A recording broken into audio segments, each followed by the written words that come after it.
If it has 4 wheels and a motor, we have already tried proposing to it. Welcome to the Slow Motion Podcast with Shut Up and Drive It. Grab yourself a delicious cold beer and tell the rest of the world to shut the heck up. Here we talk real race cars and virtual race cars, from F1 to league racing. With live stream on Fridays and full releases on Mondays, our content is high octane, so lock your derriere into your cherriere and enjoy the ride.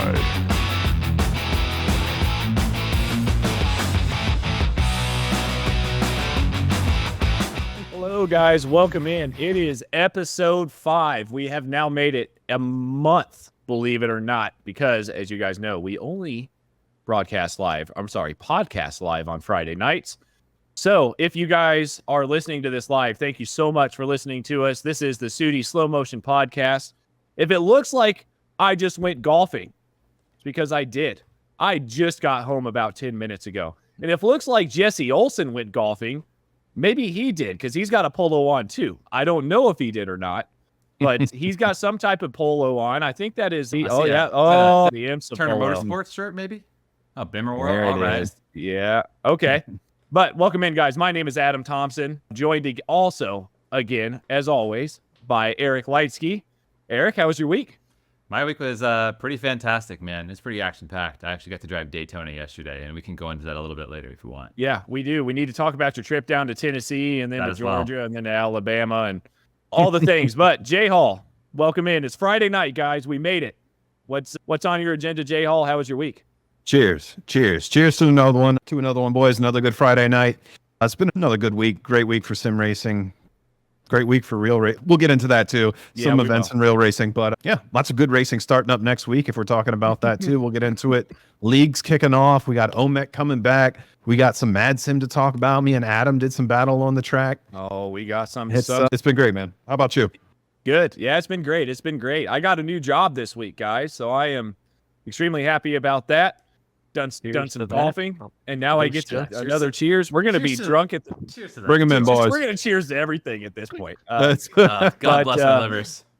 Exactly. But no, it's been a great week. Did some golfing, got off work a little early today. And but Jesse Olsen, heard a little bit of good news from you, my friend.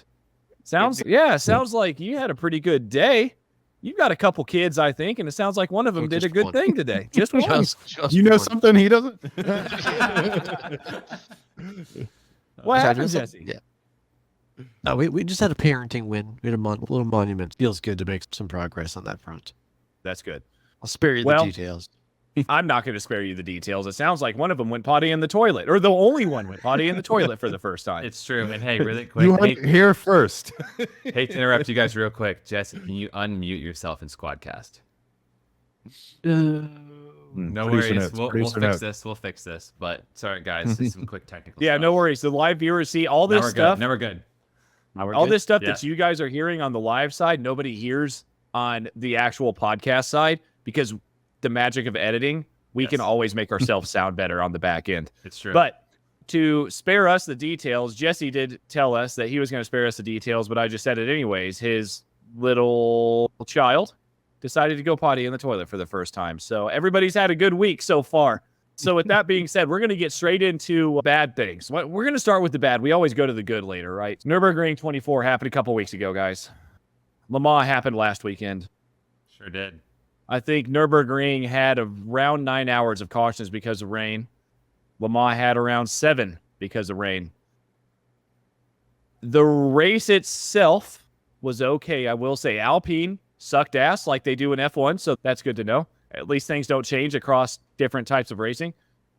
But the racing overall, what do we have to do to change this? What do we have to do to fix this? Eric, I'm going to come to you first, but I am going to go to the NASCAR side, right? For just a second. I know I'm going to get smited by anybody who's not a NASCAR fan, but stage racing sucks. Get rid of stage racing. I don't give a shit about stage racing. What they do well is if they do have rain delays, they will always try to finish the race, no matter what, no matter if it's the next day.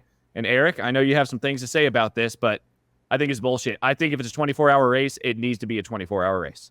I agree. So what we're talking about here, for anyone who maybe didn't watch the 24 hours of the Nürburgring or Le Mans, like Adam said, there was just so much caution. And it's difficult because as a race organizer, safety first, right? You want to make sure that all your competitors are safe, and it's a good value to come and race at your track. Otherwise, your track gets dropped and you lose a lot of money. But we're at a point now where we just see longer and longer cautions just to err on the side of safety, which I don't want to sound like I don't support safety. I absolutely do. But like Adam pointed out with NASCAR, they do stage racing on purpose. There's contingencies for these kinds of things. And once again, I fully understand the logistics behind racing. They go from country to country, racing around the world. Endurance races, you have to put all your stuff in a certain container by this date to make it to here, and like the schedule is planned around that. But as a spectator, it's getting a little more like disappointing to watch some of these races, because it used to be where they would almost run in no matter what, or they'd red flag the race, and it would, like you said, be a true 24-hour race instead of it just the clock started 24 hours. They raced for a while. It started raining, so they didn't, but the time kept going. I don't know. I get it on one hand, but as a spectator, I wish there was another way. So I wanted to open that up to see what you guys think. Is there another solution? Because I honestly can't even think of one. Oh, okay, we actually have a comment here. They were talking about the fact that they can't stop the 24 because of the exodus of spectators would overwhelm the public transit. You know what? That's a really good point, actually. And it makes sense, like all the logistics, right? But could it be accounted for, and could it be planned for in the future? I guess would be the question. What do you guys think? Yeah, so this was Jordy saying they were talking about the fact that they can't stop it. He said it in quotation marks. Yeah.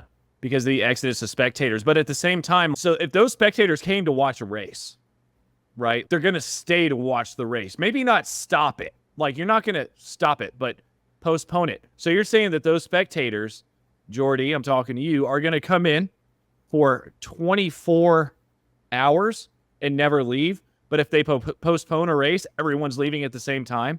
I feel like a lot of people are going to stay. I don't know if that really, and I'm not shitting on you, Jordy, but I'm just saying, like, how much of a excuse is that really? Or does it come down to, Eric, the fact that Nürburgring or Le Mans or WEC, when it comes to Le Mans, Both of them. They're both WEC. they just don't, or they, okay, so Jesse lied to me then. He said the N24 was not WEC. It's not WEC. Wait, it's not? No, the N24 is its own division. Oh, okay. So it's the ADAC N24. Okay, so anyways. So back to my original point is, do you think it's just because of the funds? Because you don't know if Nürburgring, or for ADAC in Nürburgring's case and WEC in Le Mans case, can pay all of the stewards and stuff. And it goes to F1 in Vegas last year too. Yeah. They could not pay to keep all the spectators in the stands because they had to send people home, like the people that were running security. Yeah. That's a huge aspect of it. So, right, look at the size of Nürburgring and look at the size of Le Mans as a racetrack. Valid. It requires a lot more resources, all the marshals and stuff like that, than a typical 4 mile, 3 mile, 5 mile circuit. Takes spots 5 miles, but you don't need, 5 miles isn't 15, whatever. Gosh, I already forgot what Nürburgring is, like 13 point something. Like, it's not just like some more resources, it's a lot more resources. And you have to put that all in contingency and budget for that and expense. Like, where's that going to come from? If it's going to come from somebody, it's got to come from us, because they're going to have to raise ticket prices. Yep, that's true. And then I was listening to something like earlier today. A guy was already complaining about ticket prices for like Silverstone. Oh yeah. We've seen here too. It's ridiculous. So wrap that back up. Like, I'm with you. Like, opinion wise, I would love to see it, but I think logistically, they can't do it, especially at those big tracks. What do you think, Justin? J-Hall? Yeah, it's tough. It comes down to whether, do you really think it's a financial issue or a safety issue, or where does the tilt lie there? Because you really, it's tough. You can never be the one who errs on the side of more risks for drivers, more risks for teams. The teams are never going to want to send out the cars in the worst of conditions. The onus then is on them to front the risk. the liability. The teams are just putting these cars out there, and then there's the other hand that the teams are there to entertain the fans, and the fans are at the end of the day what keeps the sport going. So it's finding that fine balance in between. I don't know. There's probably a lot of stuff that goes on behind the scenes that we don't see. Insurance policies covering everything, all the logistics, and I'm sure it's a nightmare. And I don't know. We just want to see racing at the end of the day, and that's what it comes down to. We want to see racing, and how do we make that happen? So basically, so what we've done, Justin just brought it all back full circle. No matter what happens, if they keep it the same, we're still going to watch it. We're still going to pay, no matter what it is, to watch it. We can, dude, I mean, we're going to go in. Though, we got spoiled because just recently before this, it was at Spa, right? Mm-hmm. We had that huge red flag. It cost us an hour and 40 minutes of the race. We were going to end up not finishing the end of the Spa race. And they gave us that time. Yep. So just 2 months ago, we got spoiled. And everybody was like, we know it's possible. Hey, and stuff like that. And then we have 2 more scenarios right after that of just adverse conditions. Nürburgring fog was insane. I cannot blame them for not wanting to drive that. It was in conditions. And how often is it like that? It's almost, I want to say, past 5 years, what? 2, 3? Right. Rain, fog delays every time. It's just almost inevitable there. Yeah, it's the time of the year and the region, right? There's not really a good time of the year where you're going to guarantee good weather for the weekend. Unfortunately, that's just how it is over in Europe. But yeah. So I think we got our expectations lifted a little bit from what happened at Spa. And then when we didn't meet those expectations, everybody becomes a little bit naturally disappointed. Yeah. For sure. Yeah, I don't think Spa is going to be the new norm. I think Spa was a one-off great scenario in its own right. Yeah. Yeah. Eric, as a side note, something just switched on the squad cast. I don't know if it did. You're gonna laugh. So everybody that's watching this live, we just got into this big debacle, and this one was on me, guys. I forgot to hit record on Squadcast, so we just started recording. Hey, everyone that watched this live, that's okay. I think we're gonna do something slightly different for this full release. We have the overlay dialed in now, thankfully, so it'll look less crappy having all 4 of us. So maybe we'll just do that for the first take. But hey, honestly, you live viewers, you get the first inside track on what's happening. That's why it looks different. You guys got it all. Oh, so Jordy, by the way, he said that's why they keep going to finish regardless of how much red flag they have to run. And he's also said, by the way, Jordy, good to see you guys. Great to see you too, Jordy. It's been a long time. I know I raced with you guys at Le Mans. It's funny we're talking about it. Raced with you guys in the Spec 5 League, and yeah, dude, it's been really cool for me to be able to come back into this fold after being back for a year and a half or being gone for a year and a half. It's nothing changed. We're all still here. We're all still hanging out. We've all gone through our life stuff, and we're all just still here having fun. Which, Eric, how long have we been recording on this first segment before I go to the next one? 1 minute and 35 on Squadcast, but going live though. Going live, I'd have to pull it up really quick. It's tough because it was also on the we had an away screen. I'd say we're maybe 20 minutes of actual content at most. Okay. So we're gonna bring up something here. Speaking of having fun, this first segment might go a little bit longer, but that's okay because it's Friday night and not Wednesday night, so we can stay up a little longer. But you quit. 17 minutes, Jordy said. We got plenty of time. All right. Hell yeah. J Hall. Yeah. We had a race on Monday. And it's funny because technically this is supposed to be presented by Into the Apex. The owner of Into the Apex also runs the league that we ran on Monday night called Mad Sim Racing. I was in a Corvette. You were in your City Mustang, which is why you spun before me, but we'll get to that here in just a little while. Damn. Started on pole, J Hall. Who the hell saw that one coming? I sure as hell didn't. I started on pole. Oh, you started. Oh, yeah. Impressive. Adam and I started third. P4. I think I was like right behind you almost. You were right behind me. You were, yes. So you started P3. It was Juicy in P2, Bradley P4, you were P3, and I was P1. Bro, the gang started the race. Stacked. Oh, man, the SUDI crew was going strong. But yeah. My first time ever driving the Mustang in the rain. Hey, we're getting there. We're getting there. I do remember you, J Hall, saying something when we were doing a bit of a practice race. last week, actually. No, it was actually your first endurance attempt at the 6 hour. You In said, the Porsche? You said, oh shit, how do I turn on my windshield wipers? Always a good sign. Yeah, that was a Watkins moment this weekend. Yeah. And I was like, oh, that's not good. So here's how you do it. Didn't realize that you had to actually bind it. By the way, if you guys are wondering, it is Control W. So anybody that runs into an issue, it's not Control Alt W because that just triggers your wipers and they only run, or that only toggles them. So they only run for one cycle. Control W will run, or Shift W, is Shift W, guys, sorry, will run the wipers. So if you guys do not have a button bound in iRacing, Shift W on your keyboard will turn the wipers on. It'll keep them on.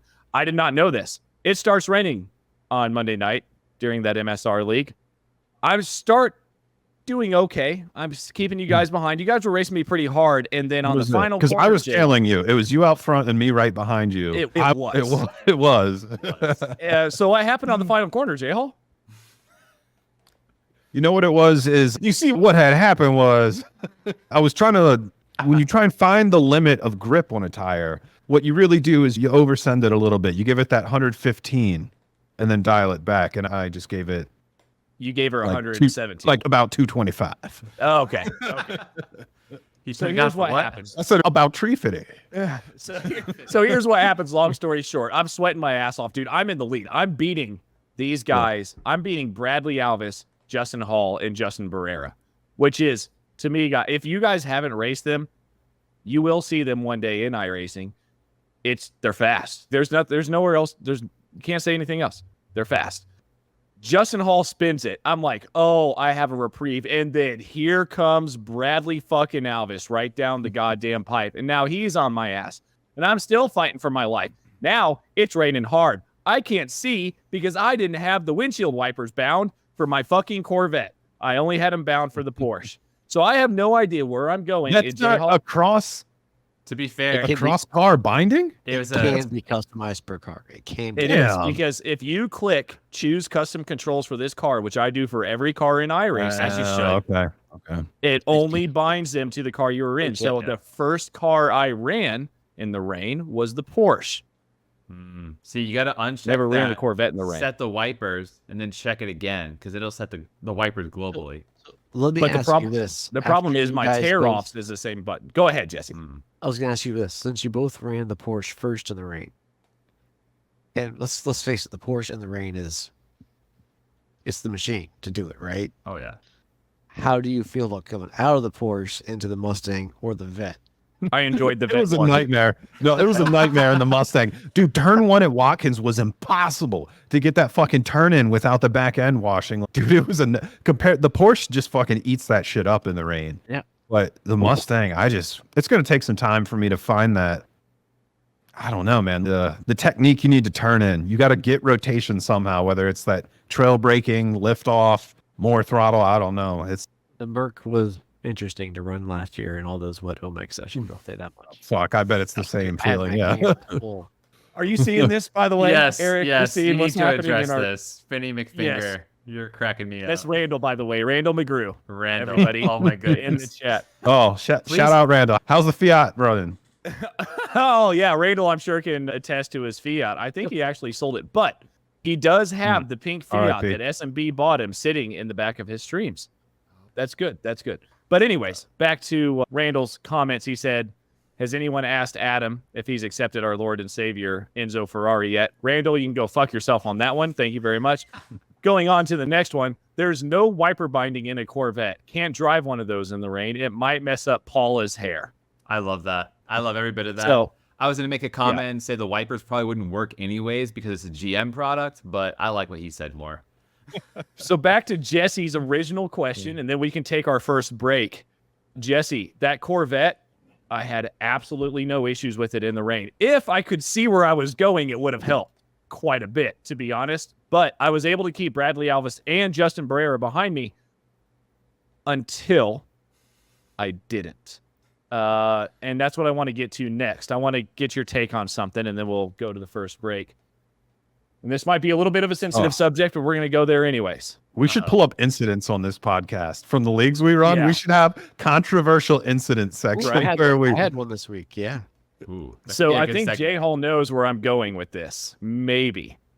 There was an incident. I've got Bradley is still now Juicy behind me. Okay, fuck off, Vinny. Still, stop. Just stop, Vinny. Get the hell out of the chat if you're going to be an asshole. Randall, please stay. But actually, You keep stay. our numbers. We like you. You're doing fine. But anyways, back to my point. Going into get through turn 1, fine. Car gets a little loose. I was like, okay, that's where the slick line is. I don't want to go over the rubberized line. My dumbass had been running in the wet now for about 25 minutes, and I knew you had to take the outside line on the bottom of the S's because on the inside line, you got all that rubber down there. That was not good. I didn't. I had a lapse in concentration. I took the inside line. I spun it. Bradley very lightly tapped my rear bumper. Wasn't his fault because I was already in a spin. I don't know if that would have really done much at all. And then here comes Juicy Barrera, guys. Just straight up the pipe and kills me. Gets into a massive wreck. Causes a bunch of damage. If I could Piss play him- you back Juicy's audio, I was in the Discord session with him. Yeah. And it was priceless. Yeah, piss him off enough for him to leave the session, which, okay, whatever. And this is where I want to get to here, guys. SUDI is a very eclectic group of people that we've all brought together. We all are great friends. But at the same time, at what point does it become too much? Because I was trying to stay very civil. Yes, it was my fault. Juicy said you should have held your brakes. Guys, Juicy, if you're listening to this, you can't hold your brakes in the fucking rain, dude. Your car still slides. It doesn't stop. I promise you I tried. So, with that being said, where do you, how do you guys as league owners, as you guys have a huge Discord, how do you navigate that? What do you do?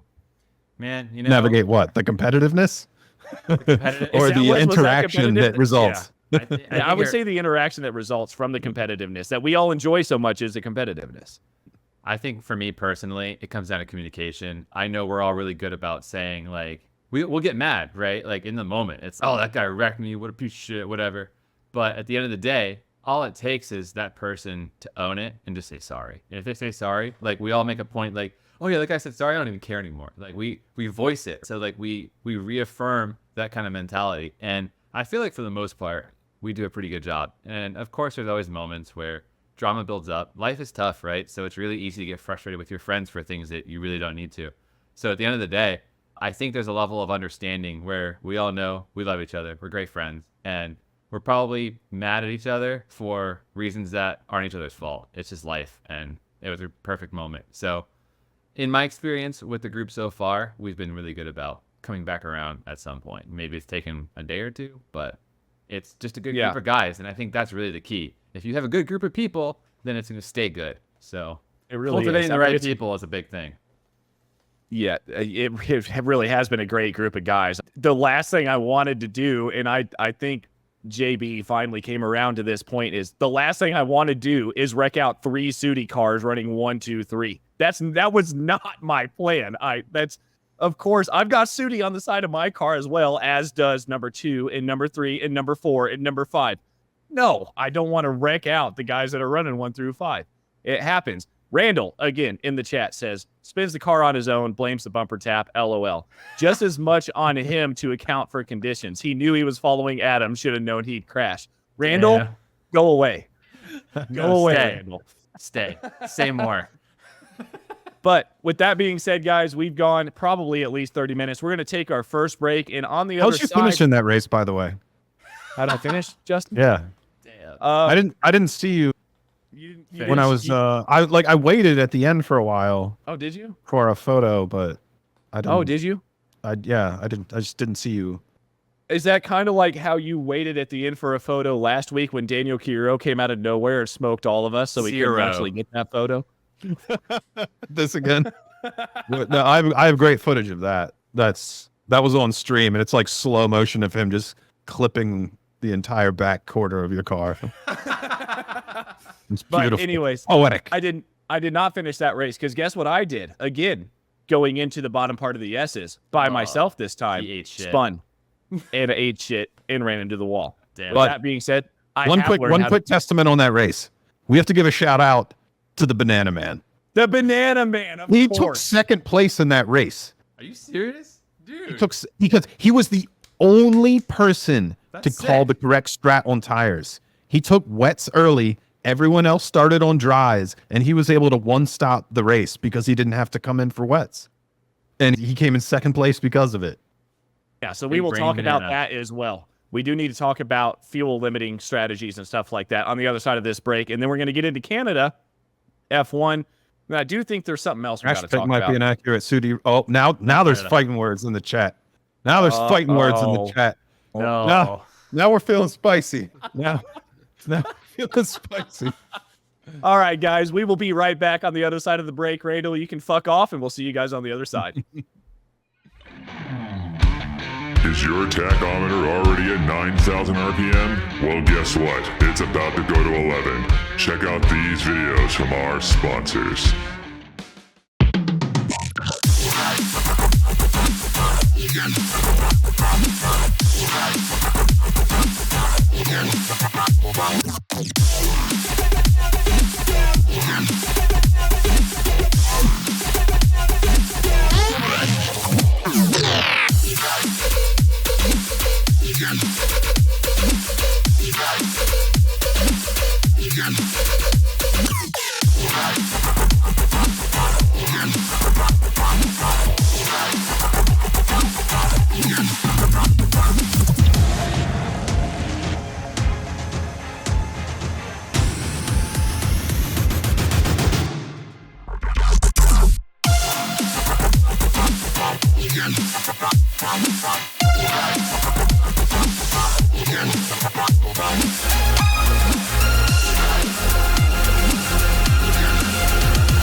All right, guys, we are live again. Apologies for the bit of a longer break than we wanted to take.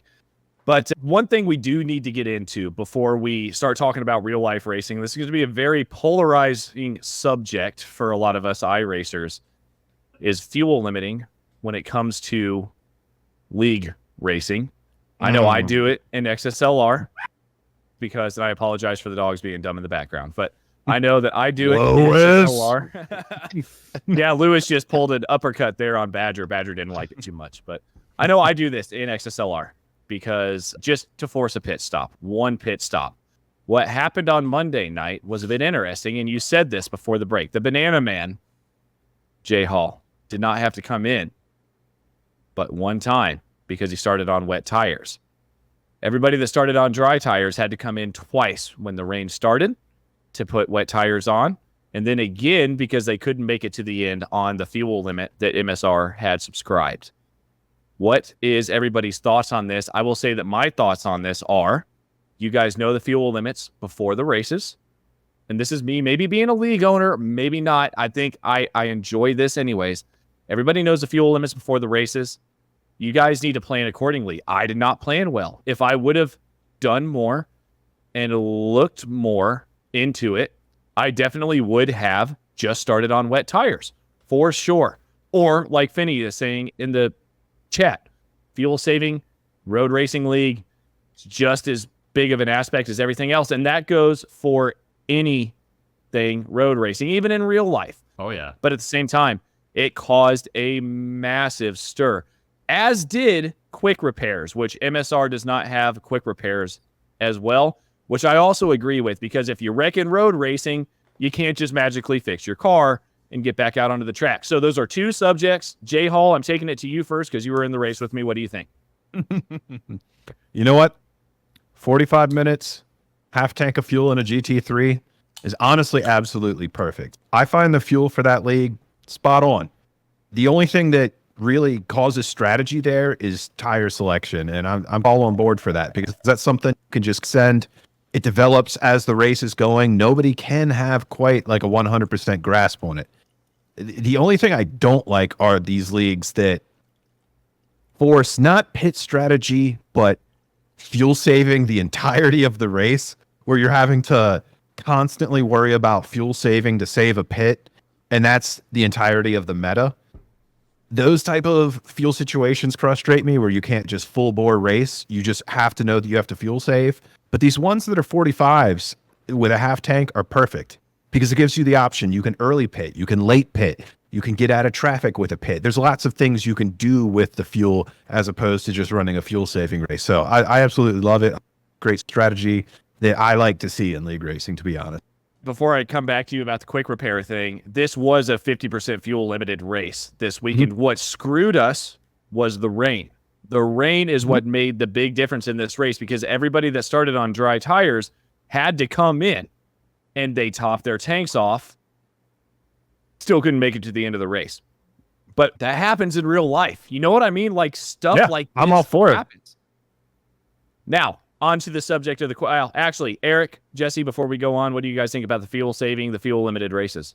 I agree what's been said in the chat and said already. You know, it's another aspect that it requires strategy. You got to think about it. You can't just show up and race, because in real life that you can't do that either. So I appreciate that there are leagues out there that are trying to shake things up and try to ruffle the feathers of the arriving drivers, because there's a lot of people who put a lot of time and effort into practicing.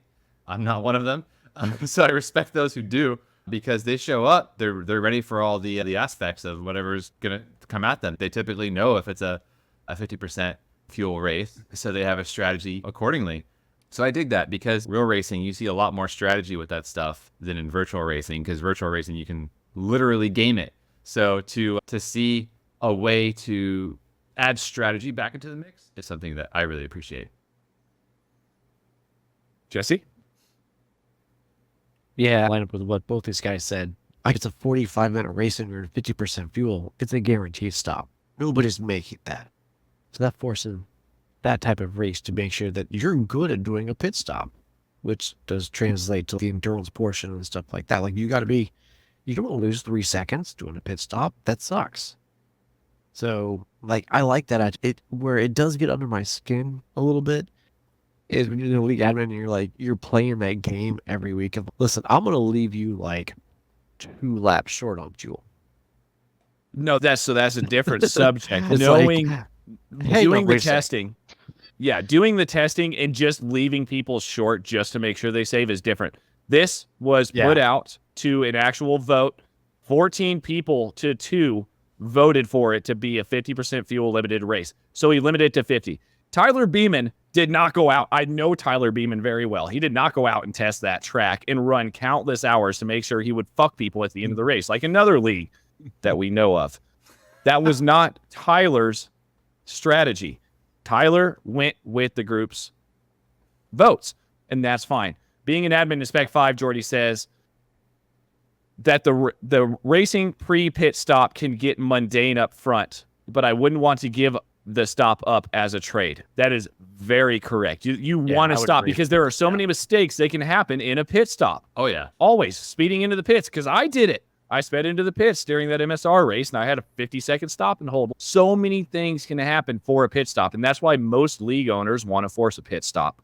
But when it comes to that, when you have people upset because they couldn't win out of outright pace, there aren't many real-life racing scenarios where you can just win out of outright pace. Go watch any type of racing. Everyone's fuel saving. I don't give a fuck if you're in a 24-hour race or a 24-minute race. There is some type of strategy happening in that race. You're not going flat out the whole time. Agreed. Yeah, it's qualifying, right? That's not the race. Exactly. That's it. Unless it's Monaco, then It's not even a race. Yeah. It's just it's a parade. Right. Yeah, so we've got Jordy. He said the undercut makes the race. 100%. And Finney said, I don't like it when an admin sets the fuel setup conditions to be suitable to them. At Finney, by the way, in case you guys didn't know, runs American Muscle Series. I believe, Finney, correct me if I'm wrong, you guys run Tuesday nights, and it's nothing but the FR500S. You guys have a bunch of great racers in there, and it is a great league. Go check that out. Jordy Fike is the owner of the Spec 5 league that we used to comment. Actually, Slow Motion Broadcasting used to commentate on both of these leagues. Spec 5 is obviously the Mazda Miatas. Go check them out. They're getting broadcasted by somebody else. Jordy, Finney, throw who you guys are getting broadcasted by in the chat, if you guys don't mind. And then, shouting you guys out for such a great league. Links might be disabled. Let me see if I can fix that on the fly. But it's not a big deal if you can't. But anyways, we're going on to the quick repair thing, and then we're going to get into real life racing. I promise. We've only been recording for 8 minutes. Quick repairs were another massive point of discussion after this race, actually to a point where Justin Barrera came into the Mad Sim Racing Discord and said some things that I don't know may have been the best, but did he tell you to adjust your brake bias? Is that what he said? That's typical Juicy. Yeah, he probably, I'm sure it was basically, long story short, was not trying to put word in Juicy's mouth, but it was one of those things where it was, hey, people don't know how to drive in the rain. We need a quick repair. People in this league don't know how to drive in the rain. We need a quick repair to make sure we're good. Were his words, which upset me. Like not a lot of tact, but I get the sentiment. There's definitely an application there. But with that being said, XSLR allows 2 quick repairs just to get people back out on the track, because I want it to be good fun racing. You know what I mean? I want people to have a chance. But again, if we're trying to, what everybody always wants to do is take iRacing and act like it's real racing without real racing. This is the closest thing you can do to get to real racing. So quick repairs, in my actual opinion, should not be enabled. What do you guys think? Sometimes it's a creature comfort. I think we need. Do you turn off your air conditioning when you get on your rig, because when it's really in a race, you're not going to be cooled down like that? Sometimes I don't want every aspect of the simulation. I think it's fair that when you take an evening of your week, that you get one sliver of grace. I don't think and honestly, for me, it doesn't make a huge difference. I could go either way because I'm a whiny little bitch. And if I get wrecked, I'm not even going back to the pits. I'm just quitting. I'm such a little bitch when I get wrecked that I'm just like, I quit, guys. There's give and take there. I think there is a place in sim racing for fast repairs. We're here to have fun. Let's have a little bit of fun. On the other end, I do get, if you want a league that is, you own it, that it's the most realistic thing that you're trying to put out there for people and they know it, accept it, and fuck with it, more power to you. I will, Eric, before I come to you, I will say that the lack of a fast repair or the addition of a fast repair will not make me say, hey, fuck MSR, I'm not going to race with them, because it is really actually a great group of guys. So I'm going to say that. Tyler, I know you might be listening to this or you're going to listen to it later. I will say that these are all just opinions, but Eric, I'm going to get yours. Yeah, I actually really want to go off of what Randall just said here. Like any online lobby, depends on the kind of game you want to play. So perfect example of that, we have a Wednesday night league with my good buddy Zane, and they sometimes have a fast repair in that. And I enjoy the fast repair in that league because it's really more about hanging out with your friends and just having a good time, catching up, laughing, than really like what place you finished, because they typically will just do like random cars and tracks anyway. So it's not like anything that pays to be proficient with to a degree. Obviously, if you're competitive, you're going to want to do it anyways, but I like that they have a quick repair, because then it's a lot more conducive to, if you have an incident, like you can drive a car that's functional and still have a good time with your friends. You won't finish well, but who cares? On the contrary, there's obviously some leagues where if there were fast repairs, it would absolutely upset the balance. So yeah, Randall nailed it, where it depends entirely on the game you want to play. Yeah, it absolutely does. Jordy also in here saying Kevin Ford's XMS Road Series are all no repair for that reason. Also, a live Marshall, which there is live race control in MSR on Monday nights as well. So like he said, there's more than one right answer. And then we can bring in netcode, and we can talk for an hour and a half about this stuff if we really wanted to, but we're not. No. We're going to go to Jesse now. What do you think about the fast repair issue, Jesse? There's really nothing else I can add. Our commenters and Eric and Justin. It just comes down to the league. And you know what league you sign up for in racing. You know if it's just your buddies, or if it's a more relaxed league, or if it's a sweaty league. And don't get me wrong, I like a sweaty league, man. I like to get in there and compete as much as the next guy here or gal there or whoever. But sometimes you do like a chill league too. Hey, I'm just going to show my buddies, and I'm probably not going to practice this. I'm going to show up the night of. I'm going to throw some laps in and warm up and figure it out. Yeah, maybe you're still trying to figure out what's happening in the middle of the race. So it's nice to have, hey, I screwed up. Let me get that one. And that's what I do. To be honest, that's what I do in Matt Sim Racing because I get off of work at 4 o'clock Nevada time, which I is like how you have that Eastern pause time. at that perfect moment. Yeah, I get. Oh yeah, that's because there may be a bit of alcohol consumption going on, and I had to burp. But I get off at 4 o'clock Nevada time, which is 7 o'clock Eastern time. Their race goes live at 9 o'clock, so I only get about an hour because it takes me an hour to get home. I only get about an hour to practice, and I don't practice. Oh, you practice? MSR. Yeah, I get in the Yeah, I was official about to say. practice, but I don't practice MSR until that night. Like XSLR is my baby. That's my league. So of course I have to test the tracks. I've got to run the tracks. I've got to do all the things like any league owner does. But when it comes to me joining another league, I could give a shit less if I wreck. Yeah, it sucks for other people if I collected other people. I'm sorry, Juicy and Bradley. But at the same time, like, it's one of those things you're going to deal with just no matter what in online racing or real racing. Look how many people shit on Lance Stroll in F1 because that guy doesn't know how to fucking drive. Yeah, but Or that guy Esteban is Ocon. Like, garbage. They're both Right. honestly garbage. But anyways, with that being said, we're going to move on here very quickly. And I may have forgotten my point, but I think I'm going to talk just a little bit and I might get it back. Yes. No. Are we talking about F1 before we go to the break? I think We see his brain working in real time. We're at 15 minutes in the segment. So we're going to talk about the first 2 practice sessions. I think the third one may have been run while I was golfing. But yeah, the first 2 practice sessions in FP1, Lando Norris took first place in FP1. Max Verstappen second with Carlos Sainz. I know it was a Ferrari, I believe, in third. FP2 was Lewis Hamilton in first. There was not a Red Bull on the podium. I think it was a Ferrari and a McLaren. Talk about practice. Both brain cells were just at 100% there. We talked about Randall wins the comments for this one, 100%. He It's not was- even over yet, and he already wins. Randall is also a Marine, so the fact that a hell Marine yeah. guy is talking shit to an Air Force guy is beyond me. But anyways, back This to what I Army was guy going to say. appreciates you, Randall. Back to what I was going to say.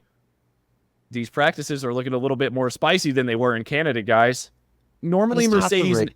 I know, Jesse, I know, but normally Mercedes and FP2 is good. But to see a McLaren, to see a Red Bull splitting a McLaren and a Ferrari in FP1, it's interesting. Does anybody here think Max isn't winning?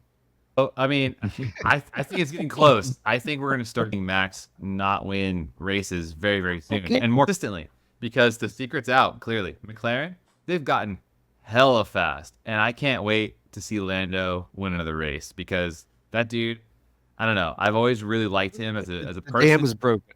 The dam dam is is broken, broken for 100%. The monkey's off Yeah. his back, so now he's got all the confidence He's ready to to win. push. And I think he's going to do it.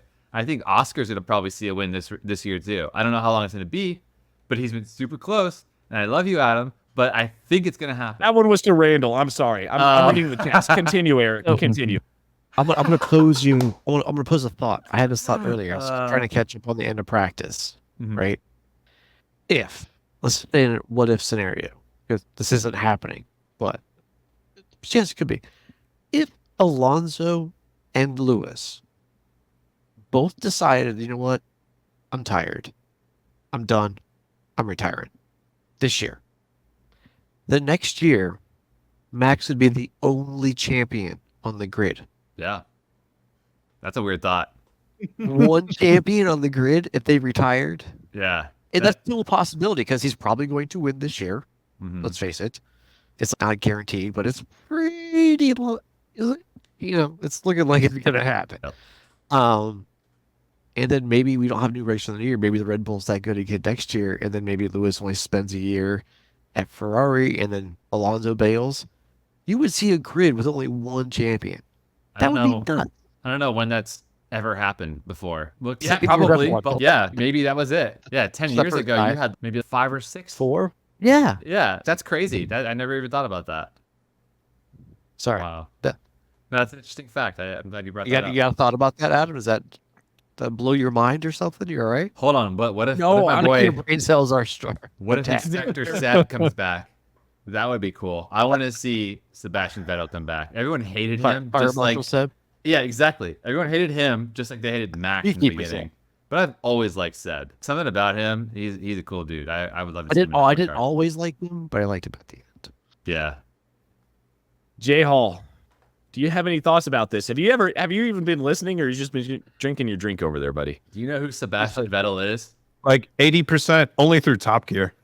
Okay. Yes. Yeah, because that was like before it was F1 was even on my radar, and he would just come in as a guest on Top Gear. I'm like, Oh, oh, Formula One. Oh, no shit. Yeah, he's pretty fast. he's extremely German, and it's hilarious.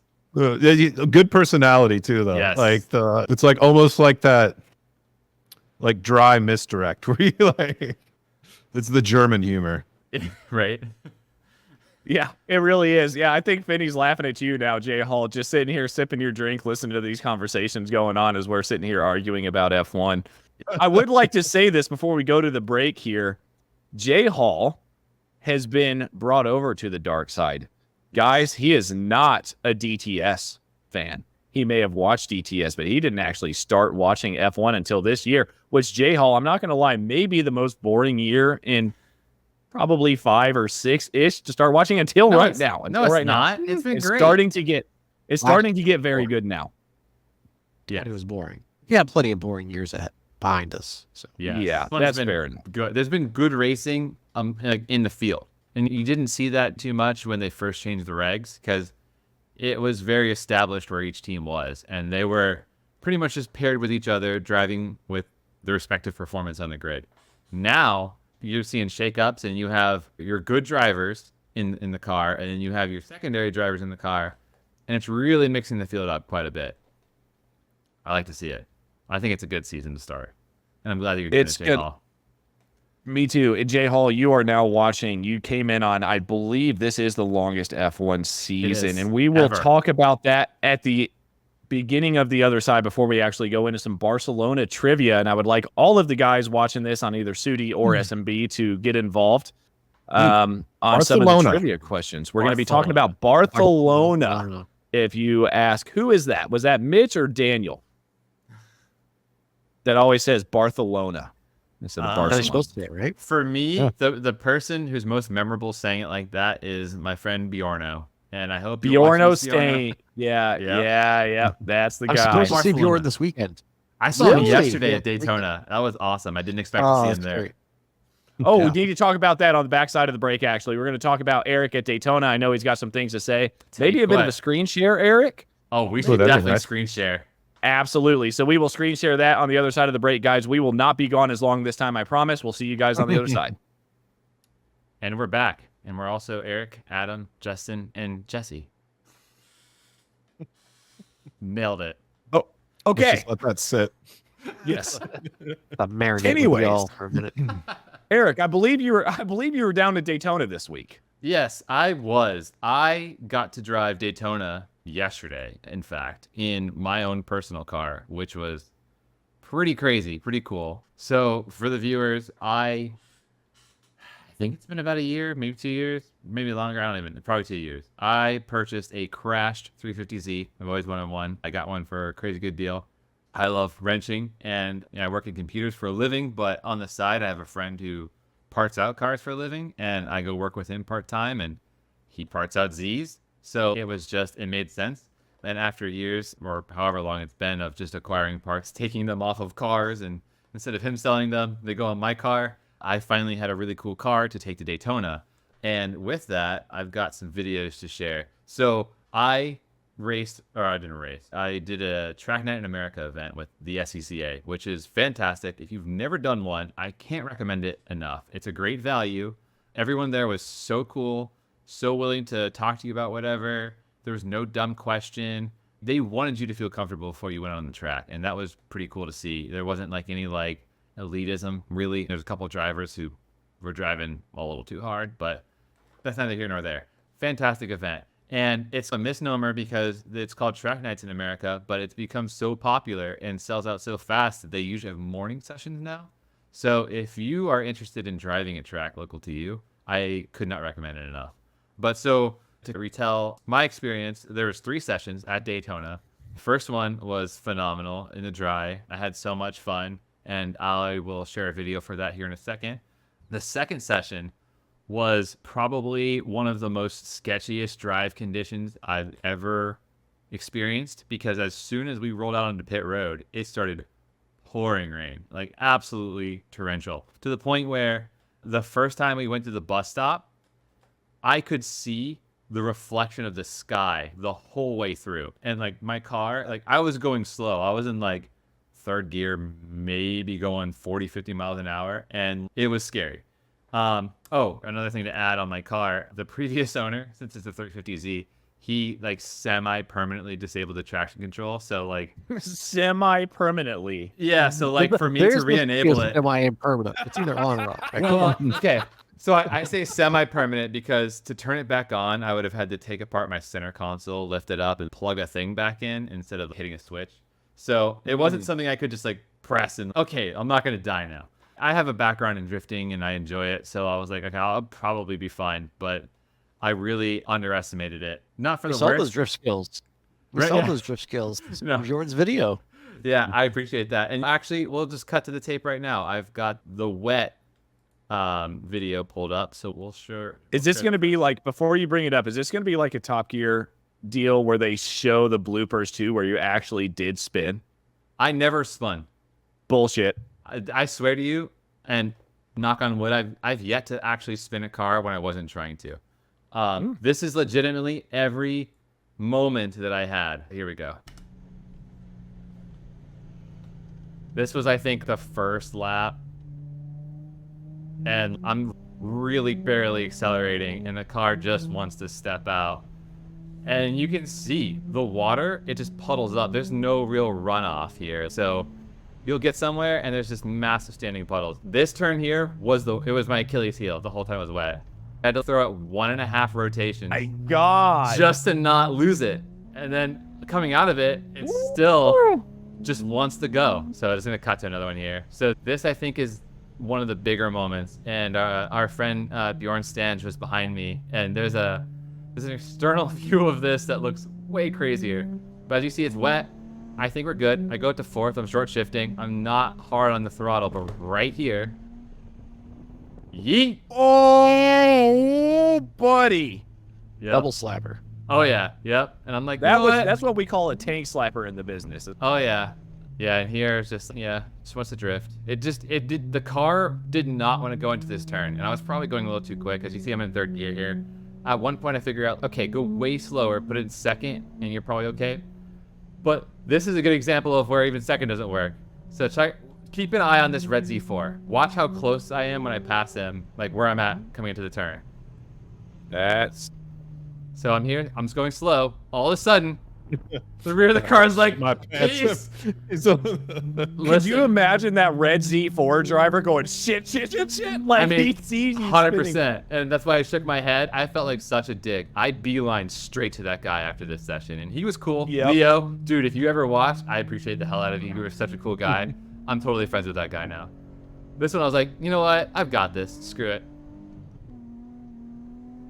Yep. So in the Typical Z dry, stuff. is that Z4 or is that 350 faster? Oh, definitely the Z4. 350 is not that fast. But here's some dry laps, just for comparison.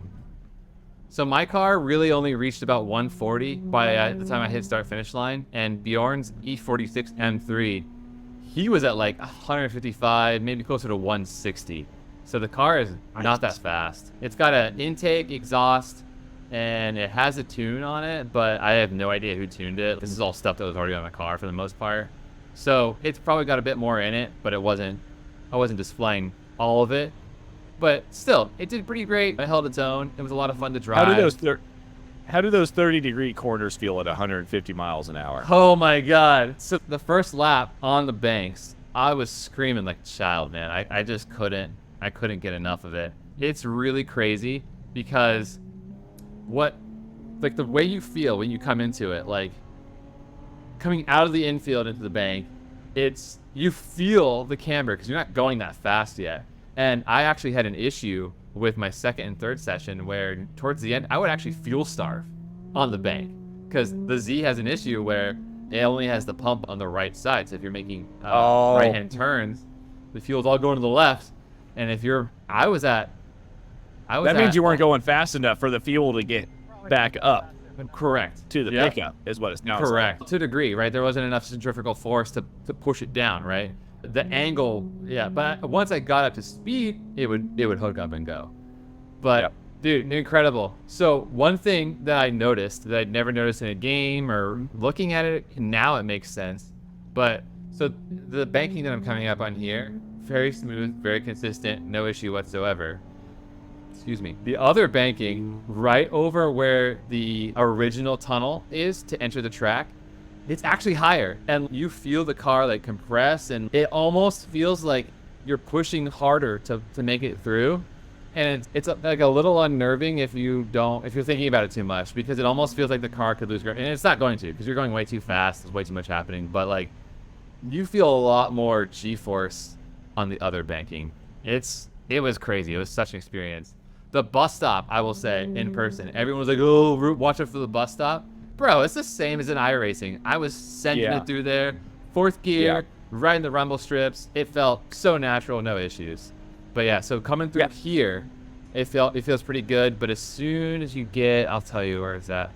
Once you start getting to about here, it feels taller than the other side, and you're like, whoa, this feels like I feel a lot more G-forces, and I don't know, it's hard to describe. But does the steering get heavier, or do you just feel yourself sinking down in the seat? Like, no, it does get heavier. Yeah. Okay. And I'm glad you said that too, because one sensation that you have going around the banks, as you pick up speed, you feel like not only the car, but like gravity, like pulling down more on, I don't know, it's like weird, like your center of gravity pulls down into your feet, if that makes sense. I don't know.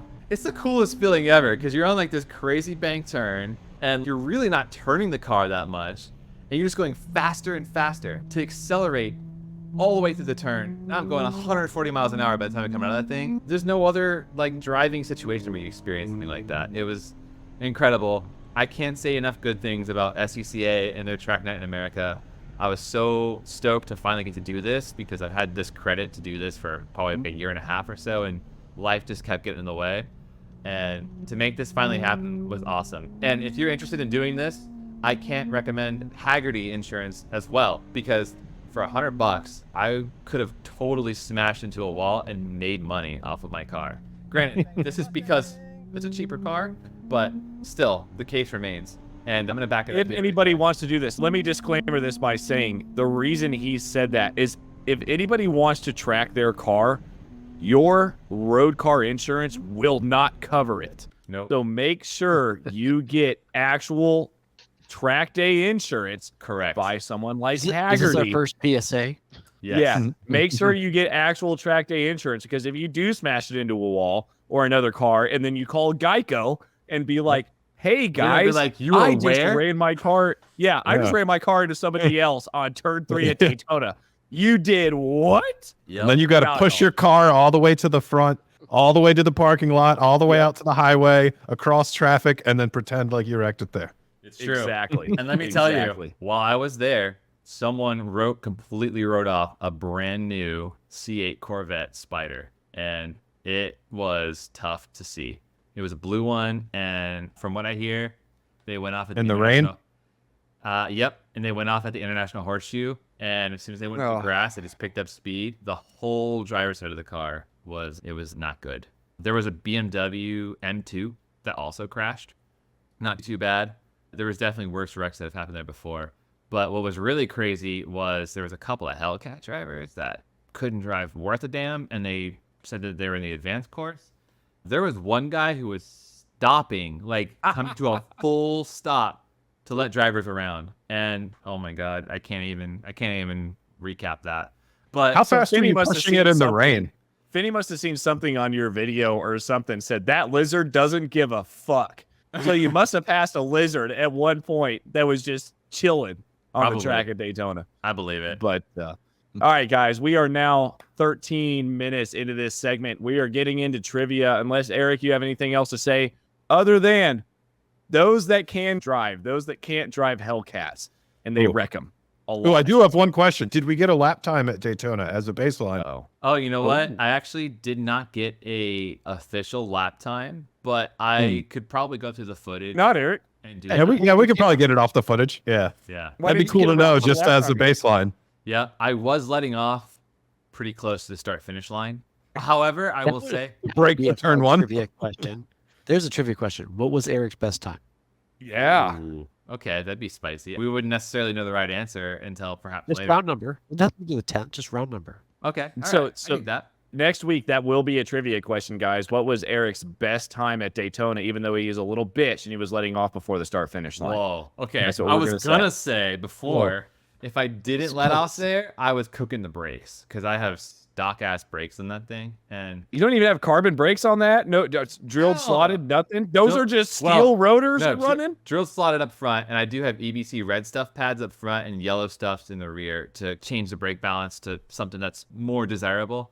And that it was good, but it just the surface wasn't enough. They're the stock diameter rotors, so it just if I was too hard on the brakes, there was one lap in particular where I'm like, I'm gonna fucking send it into the bus stop, and I went to the 2 on the wall, hit the brakes, slammed it down the 4th, and I actually put it in 3rd because I was coming a little hot because I was on the brakes, but then they're like, bro, that's too much. And I made it through. It was sick, but I'm like, yeah, I can't keep doing that every lap because the smell was like, whoo. If I So had if better you brakes start- for sure.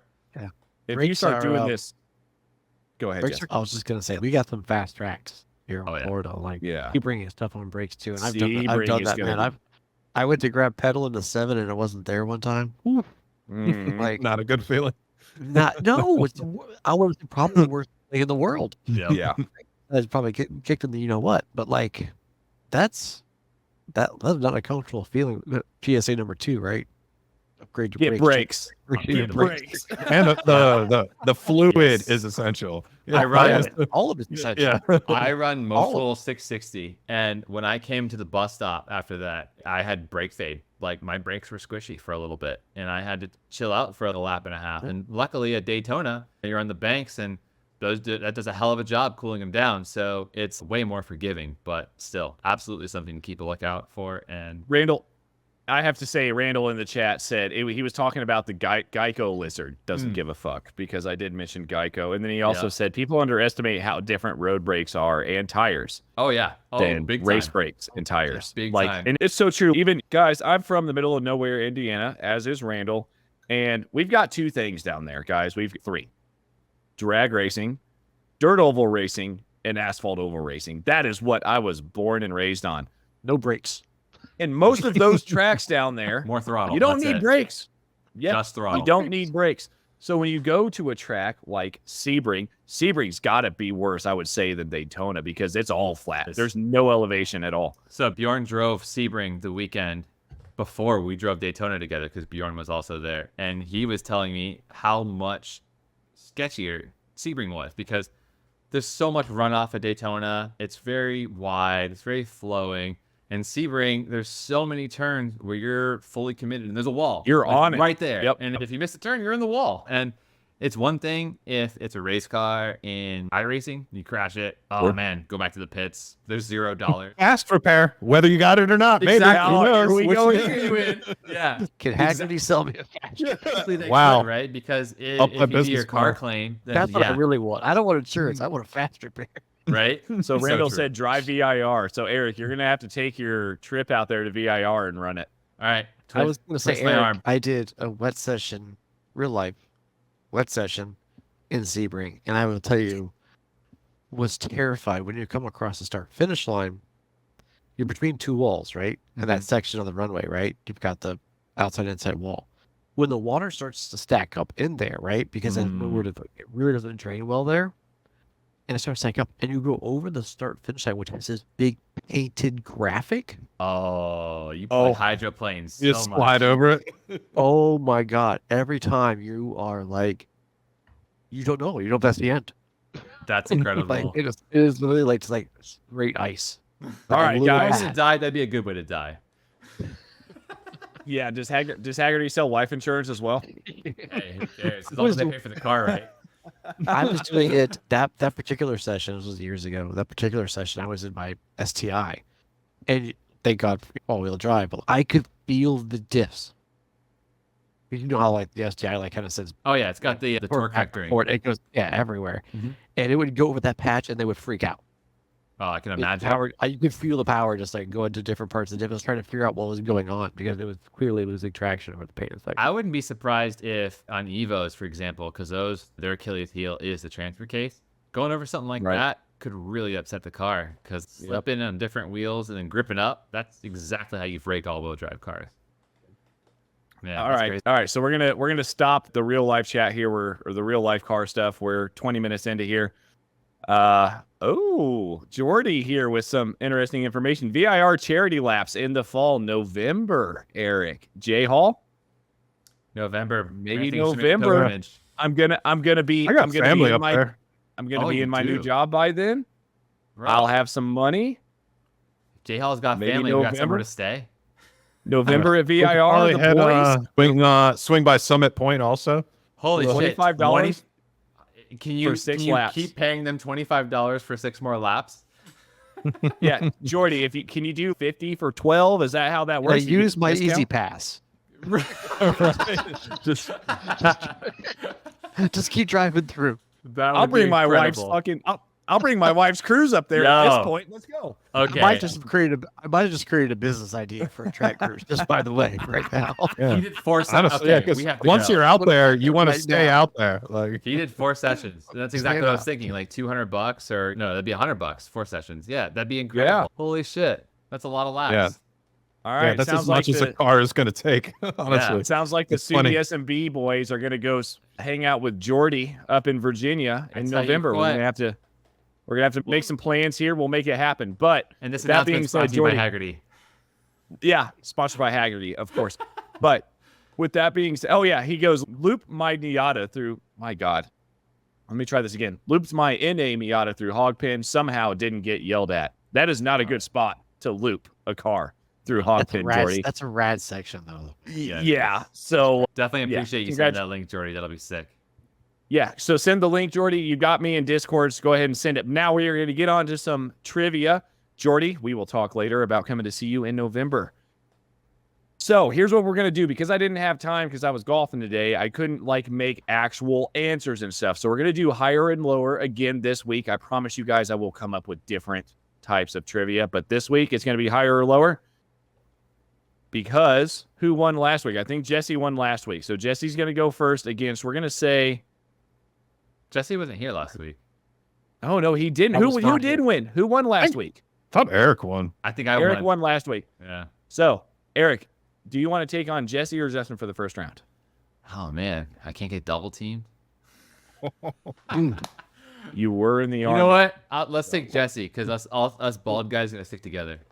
Okay, so Eric is going to take on Jesse for this first round. So, higher or lower, the game is I'm going to give you a question.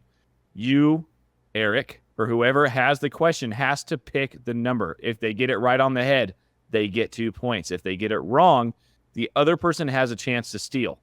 They say higher than that number or lower than that number, and it is higher or lower, they get a point. If they steal and get it wrong, they lose a point. So we got 5 questions. Going to you, Eric, first. When was the first Spanish Grand Prix staged? 1967. That is wrong. Jesse, higher or lower? First one was before, lower. That is incorrect as well, and I may have asked this question wrong. Background of the Spanish Grand Prix, which has been staged at... Yep, I got it wrong. We're going to go ahead and throw that one out. It has been staged at Barcelona. It's been staged at Barcelona since 1991. Yeah, but there was weekend for that. Yeah. No, at Barcelona since 1991.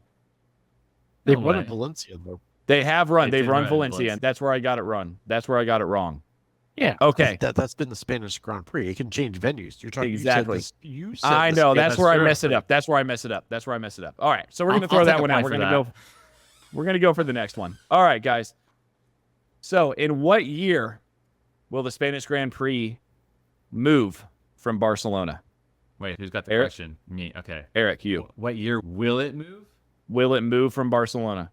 2026. If you get I was going to say, if you get this wrong, Jesse's going to steal it. You are correct. It is 2026. It's going to go from Barcelona to Madrid in 2026. Interesting. So, yep. I don't So they like are it. going to move from Barcelona to Madrid, and that is going to be a hybrid road course is what they're calling it. So it's going to be half of the Madrid course, and they're going to run it through the road for half of the track as well. That makes Terrible. sense for some dumb reason. Yep. Yes. Stop with the street courses, F1. That's not where those Please. cars shine. Knock it off. Would you knock it off already? Yeah, there's so many cool tracks out there. Just Cut use it out, those. man. Those guys are desperately trying to keep those things open. Ridiculous. All right, guys. Let's try this again. In what year did the Spanish Grand Prix start for Formula One? Eric, it's to you. Are we talking about Barcelona? Or are we talking about in general? We're just talking about the Spanish Grand Prix in general. In what year did did F1 start going to the Spanish Grand Prix? 1957. You said 1957? Yeah. Still wrong. Less. Yeah, that's wrong, Eric. Going to you, Jesse, if you want to steal. If you don't want to steal, Oh, that's higher. It's later. it is later. It's 10 years later, actually. No way. Is it 1967? It's Also, you should have 1967. Give me that fucking point, bro. That's ridiculous. Since That was my first 1967. I'm going back to Stay committed. 1967. I It literally has said retained a that spot. shit. That's too funny. Oh my Since god. 1960, you fucked yourself. You fucked yourself. Hey, what else is But new? since 1967, it has retained a spot on the Formula One calendar at a variety of venues, including Jarama, Jerez, and since 1991, Barcelona. Correct. Barcelona. Correct. You can't say Barth. All right, It's Barth. Eric, you are up 2-1. But Jesse, it is down to you. This is going to be question number 3. Let me find one first before I go to. The answer is Actually, Fernando Alonso. Yeah, I know. In Alonso, we trust. Oh, I can't really Is he do the that only one. Spaniard in right now? No, Carlos. Carlos. Correct. Yeah. Carlos is Spanish. They're the only two though. 2 Spaniards, right? Yeah. Yeah. Okay. I'm forgetting anyone. In what year did Barcelona enjoy its second biggest ever race day attendance? It's For F1. That's very It's second. specific. It's Second second. first. I know. Because again, Not I as haven't first. actually looked It's these up. second. It's second. Second biggest. These are some tough questions. Actually, let me ask you a different question. That'd be good. Yeah. All right. That'd be a How many spitball and on a track? half. How many on-track overtakes were there in the 2023 Barcelona race? Oh, Jesus Christ. The 2020, so last year's Last year's. race. There were, Through the whole field, right? yeah, Yes. there were 21 overtakes. Ooh. You're muted. I can't hear you. That is wrong. Eric, would you like to steal? If you get this wrong, you're going to lose a point. It's going to be 1-1 going into question 4. Ooh. That's spicy. Can you put it that way? I don't know. Yeah, you know what? Danger's my middle name. Let's steal it. Copy. Okay. It was Jesse said 21. How many overtakes were there in the 2023 race? 2023. There's more. So you're going higher. Yes. Good job. It is now 3-1. Eric's winning. There were over 100 on-track overtakes. No, I mean, shit. I bet there's 20 on the first 3 laps if they count. When does an Partly- overtake technically reset that someone could pass back Well, to? pits would count. But this is due partly as a result to the removal of the chicane. That chicane at the final part. So there were a lot They had more that turn one DRS window. overtakes. Oh yeah. Yep. All right, Eric, Good you're up 3-1. We're going into question 4. Let's see here. There are 2 drivers who have equaled each other on the amount of times they've won the Spanish Grand Prix. Those 2 drivers are Michael Schumacher and Lewis Hamilton. How many times have they won the Spanish Grand Prix? This is a tough one. Let's say 6. Jesse, you're fucked. Did he nail it? He nailed it. Yeah. Mercy rule. Yeah. I so love the Spanish F1, guys. I love F1. The Spanish F1 Grand Prix was a favor to Michael Schumacher, who won the race 6 times in the late 90s and early 2000s. Lewis Hamilton equaled Schumacher's Grand Prix record in 21. Other multiple winners of the event include Jackie Stewart, Mika Hakkinen, Nigel Mansell, Elaine Prost, each with 3 wins apiece. So there's really nothing. But he could take it then if he really is quick this weekend. If he wins this weekend, yes, and we will bring up our predictions at the end of this, I promise. Sure. But the 6 hour. Predict the 6 hour. No, God, no way. I can't do that because I don't watch that. I need to start getting back into WEC. Or IMSA. Now I got to get back into IMSA. We totally missed that whole subject, but that's okay. We can open that up at the end. We actually did. We can cover that off as well. This one's going to be a little bit longer. We can actually cover that off when we stop recording, and we can just cover it off for the live viewers still in here. But sure.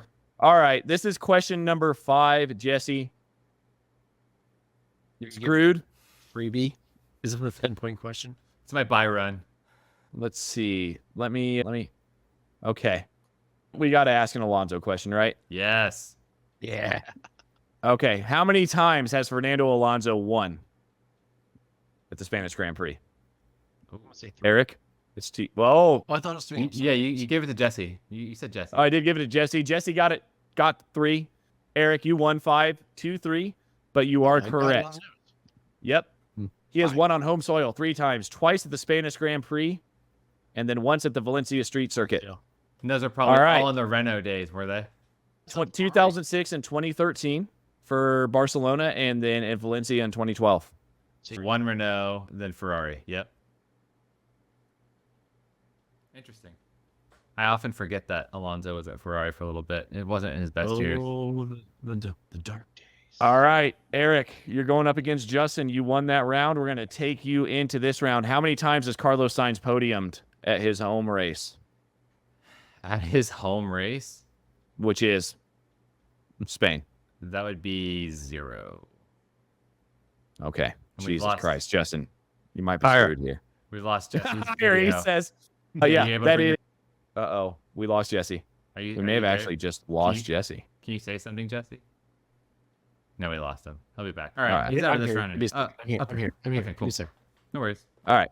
2-0 right now because you hit it right on the head.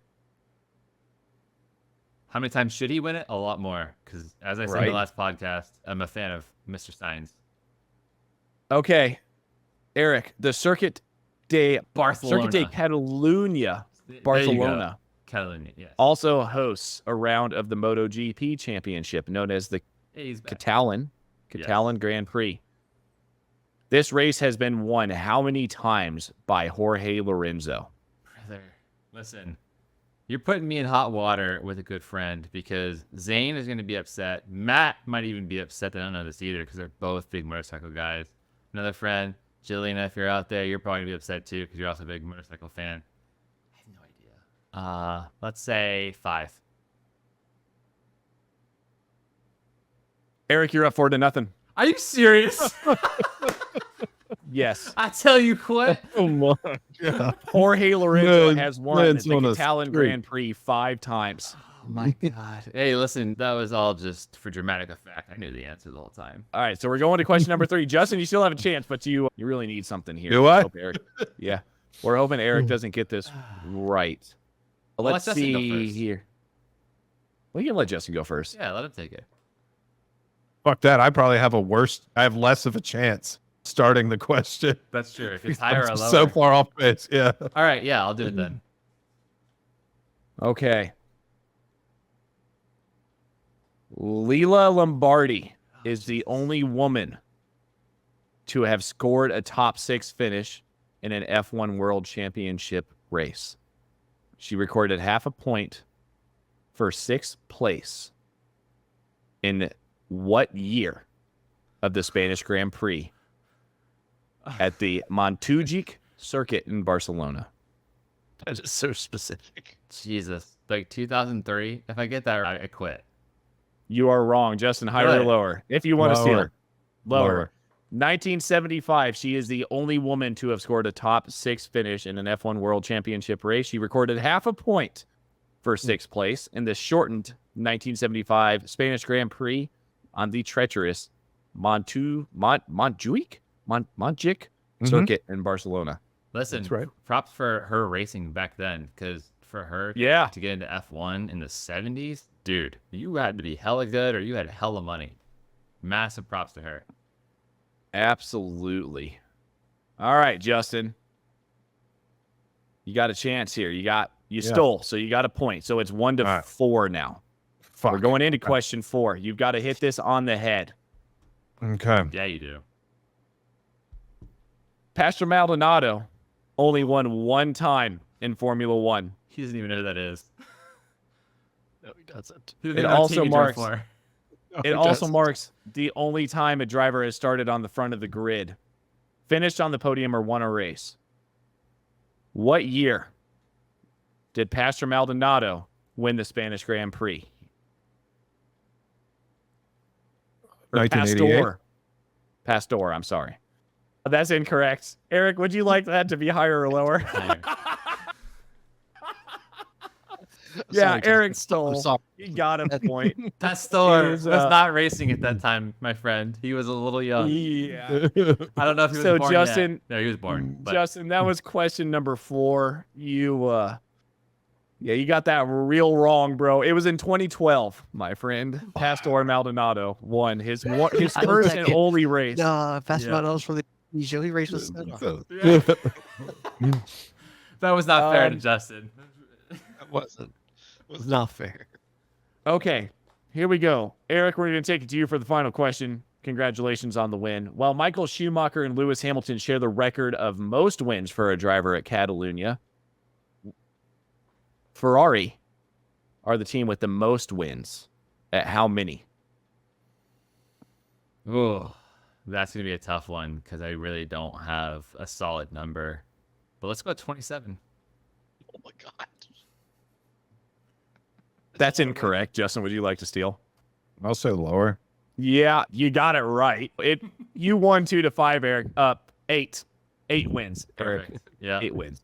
27. Listen, Yeah, 27 was 27 the is number in my fine. head. And I'm like, who cares? Domination. Yeah. Listen, I thought it'd be less for one of the other questions we had last week, and it was a lot higher. So I'm like, you know what? Yeah, 27. It sounds good. It looks All right. good. I'm one of those few people that actually like the course.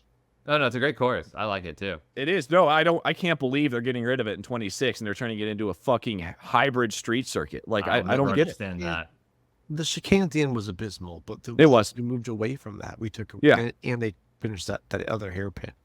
Like since doing that, it's fantastic. It really. The more people find issues with these really nice tracks, we're going to get to a point in the future where the only place you can race is a Grand Prix circuit where they shut down a street.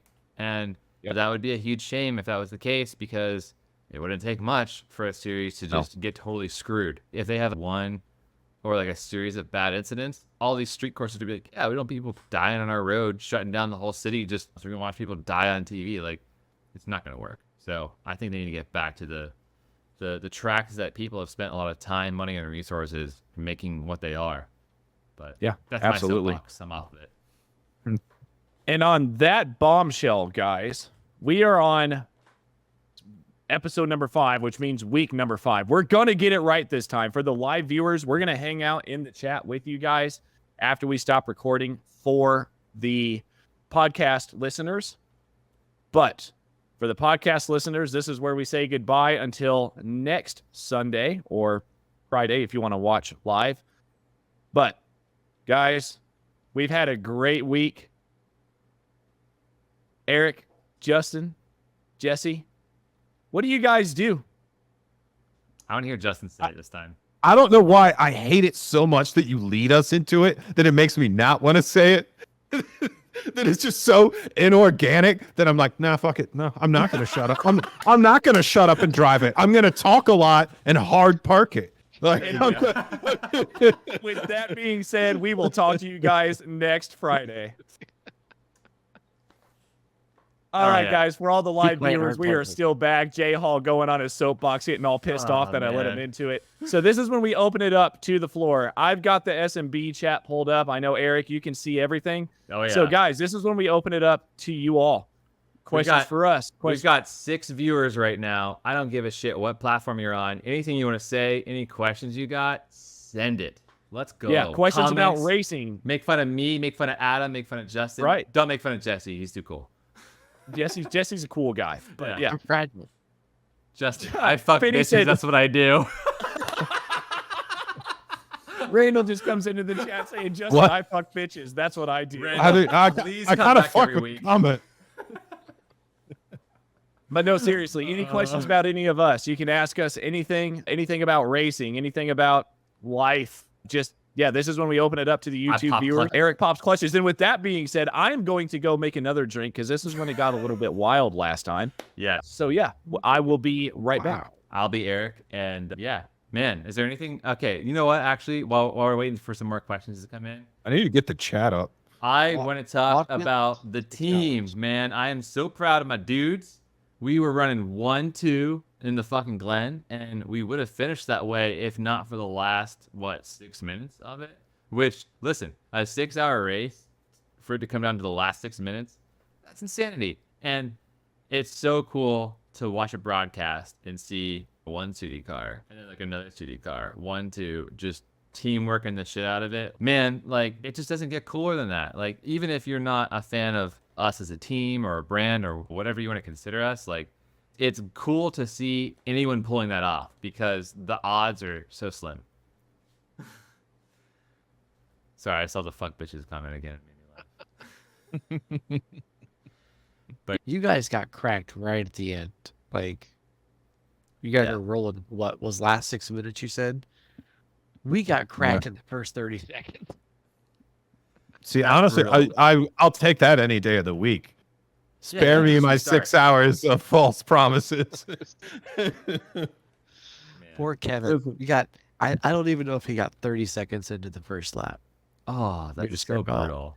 It's like, Buy His another pro- DT3 or was it a proto? his power went out. No. But That's only even in a very, worse. only in a very specific region of the house. It was like a total power outage. It's like just that area, that room or circuit flash. Conspiracy. Who's- So this is like the first 30 seconds in, right? So he hadn't even completed a lap. He disconnects. The car times out, so it automatically toes back. Daniel hustles, gets in the car, right? So we're like, oh crap, all right, we lost like a lap and a half, almost 2 laps. He's probably like a few laps into his stint, and some LMP2 just losing it right in the middle of the bus stop. And he just had that moment. I think he's going to go this way, so he went this way, and it didn't work out. And he clipped the car by this much. Wheel damage, black flag. Or me- Ugh. Within the first, I want to say 15 minutes, not even. We were down 4 laps. Oh, that's so brutal. Yeah, that's Back. You can call it quits at Okay. that point. Yeah, we Yeah. fought back. We all it was the bad luck race. Daniel had that incident and another one. I had a couple with LMP2s in the rain. Daniel did one wet stint and I finished it in the rain. Man. It was So, not. It was. It sounds like we're not talking a about our race. actual Watkins 6. Yeah, Uh, we decided to move into that. We're waiting for a couple more questions here. Sure. Finney Yeah. said, sounds like wife aggro. Right. But anyways, back to the Watkins 6. Let me let you know how mine was. So I ran with the wrong stuff. It's clearly the wrong team. It is not, because people will listen to this. How many do we over And, there? and I'm not We're dissing still you running guys. that over there. I'm not dissing you guys. Yeah. It's just not shut up and Joe, drive. you are We a great respect guy you. if you ever. Yeah, you are a great guy if you ever listen to this podcast. Got Joey Rutledge running the endurance side. We've got Dre Devots, who Yeah, runs shout out Dre, good dude. I haven't talked to him in a absolutely minute. Dre. Yeah, I- Dre next is a to your great league. dude. It was a lot of fun. Yeah, it was. Ugly, It was a blast. ugly as a motherfucker, but good dude. Yeah, Good he's dude. an ugly man. But yeah, so we I ran. really hope he sees this. I ran with someone that Jay Hall knows very well. I ran with Agustin Castro in the endurance in the wrong stuff, and it was Fast dude. he was fast is an understatement. Like his I rating, like yours, Jay Hall, does not show how fast this guy is. So he was at like a 2,300. I'm like a 1,300 or something like that. I qualify. You got to pump My up those dump- numbers. Those are rookie numbers. They are. They really are. My dumb ass on the second lap of qualifying, when I've got the car in, I'm like feeling good. I look left to look at my fucking timing tower to see where I'm standing. I drive it off track before the bus stop on the left-hand side of the road. Get it off track. So we start P35. So start the race. I take it up to like P29. Agustin gets in, and this guy just starts hauling ass. He goes from P29 to P12 in, dude, half a stint. So like 25 to 30 minutes. He goes from P29 to P12. The rain starts falling.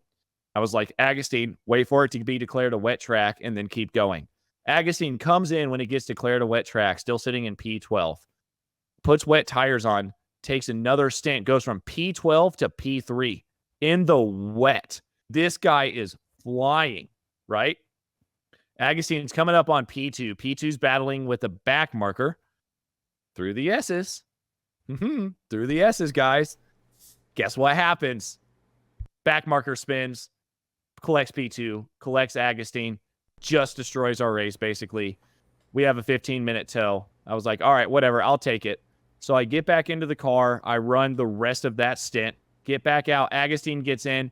Then he gets an upload packet loss. We now have another 3-minute tow. So then I get into the car. Now we're sitting back here about P27, P28. It's drying out. So I'm running a little bit. I run that stint, and Agustin, I know you're fast. We go from P28 to like P19 or P18. I know you're fast. Just send it. Agustin pushes that car from 5 laps down to 2 laps down on that last stint. We ended up P12, 2 laps down. Valiant effort. And that just proves a point. Did you guys have prototypes in your split? No, it was a full GT3 split. Oh, it was full, yeah. Yep. Okay. Lucky. We only had P2s. We didn't have any GTPs. Okay. That could be worse. Which was actually was like our because they're probably the bottom split.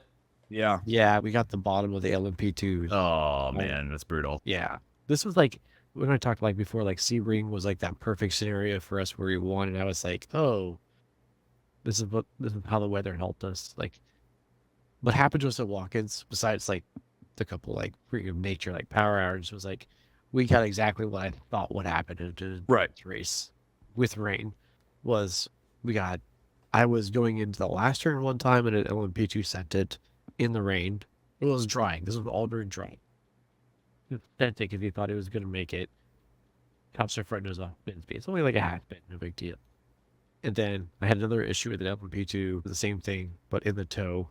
Cops down on me, drying condition, half spin speed, fine. But then there was, I think, a GT3 back marker that came out. I think he was trying to take dries at the very last hour. And he was on his out lap. And we were on that fast next to last quarter. And he just went sideways in front of me. And parked it. And I was just like trying to figure out which way he was going. There's no right answer. Hey guys, I want to stop you. He barely got me. He barely got me. It spun me around, and it was 7 minutes of repairs. And make sure you guys. I want to stop you. Still here in Squadcast. I just got the thing. Oh yeah, we got the thing. I want to stop you real quick. If you guys can check your Discord, Tyler Beeman is at Watkins Glen right now for the 6-hour race. Right, he is camping out there. He said people are gathering in droves at Watkins Glen. Tyler is watching us right now at Watkins Glen on his projector screen. Tyler should keep going. Hell He's watching this boring shit. He's watching this boring shit on a Friday at a racetrack. Please start the drinking, buddy. Start the drinking, buddy. If any of you guys have questions, Tyler. Let's pour one for Tyler. Yes. Pour one for Absolutely, Tyler. There he goes. Look at them all. Everyone's watching us there. Tyler, hop into the chat, man. Ask us if you have. Ask us anything. Ask us.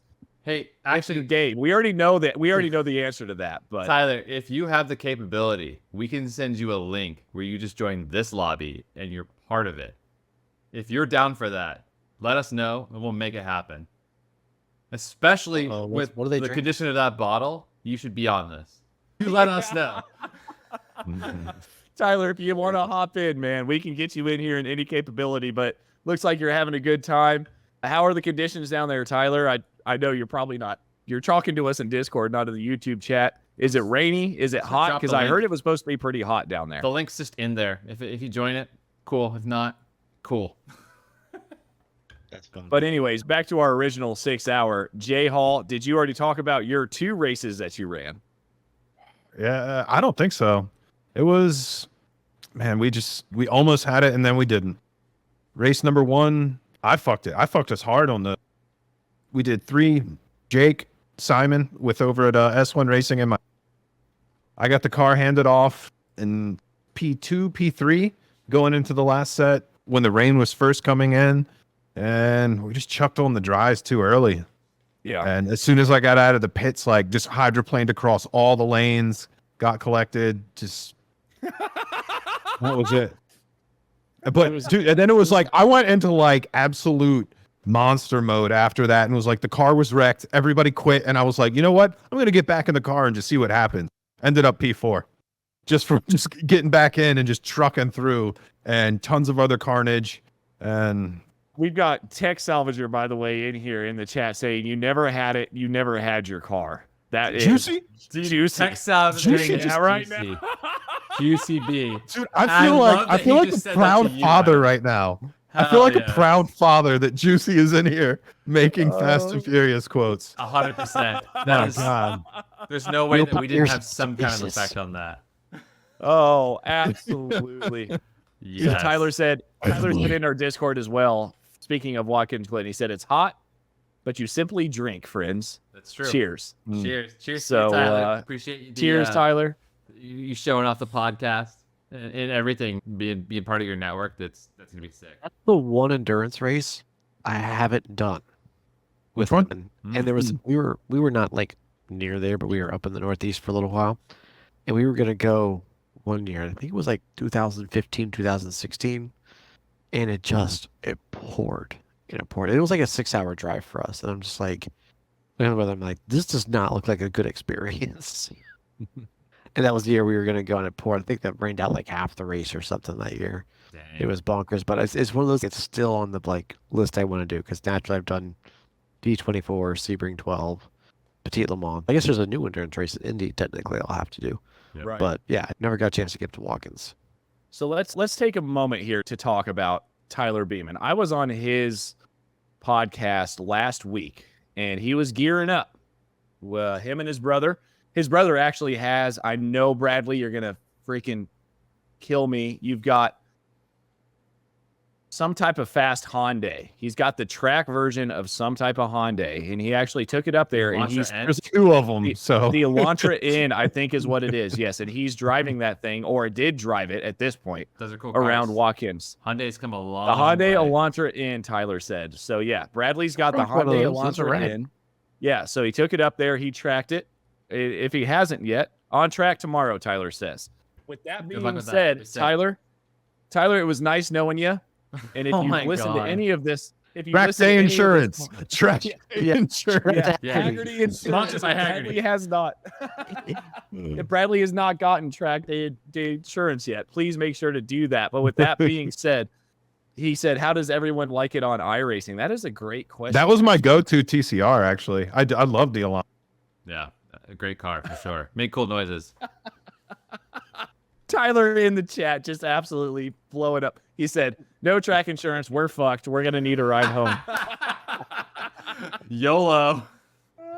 So yes, Oh, Bradley Beeman is Tyler's brother. He's going to be the one tracking him. I know he's got the only, the Mr. Daytona, Bruce Perry, up there with him right now. And you know what, guys? Let's talk about this a little bit. We're not podcasting anymore, but we can talk about it on the live stream.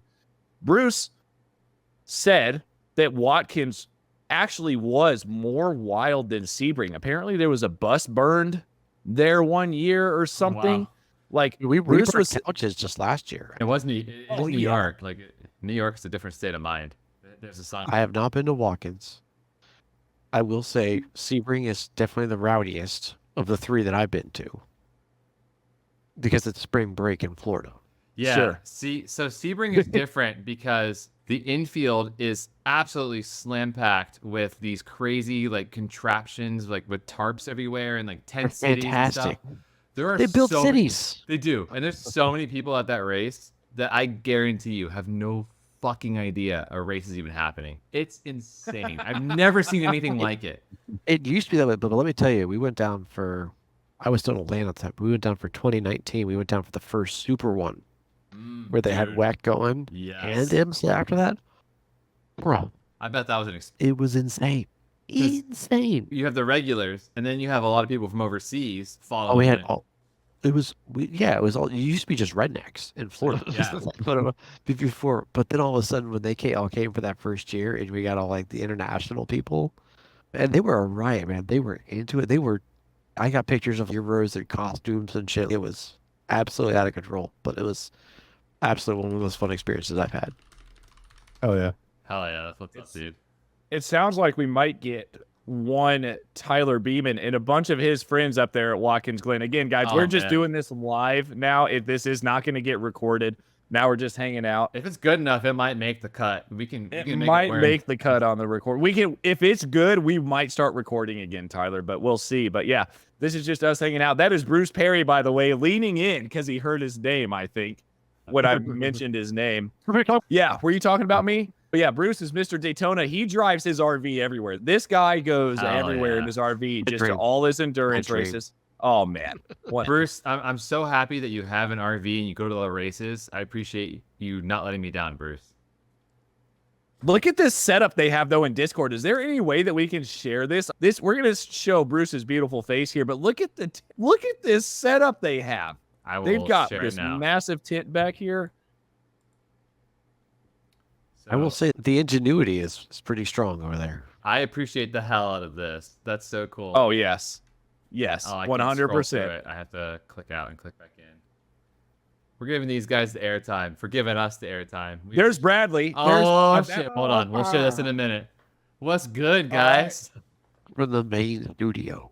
We Live from the field. From the field. We got to invite him to the Discord. That's what it is. Our field. Oh, yeah. Oh, shit. Hang on. Hey, Tyler. So we're going to send you a group invite for Discord, and you got to join that call. Oh, we just had to make it fucking Adam, difficult. are you friends with him on Discord? I am. I can invite him real I quick can't here. Invite him.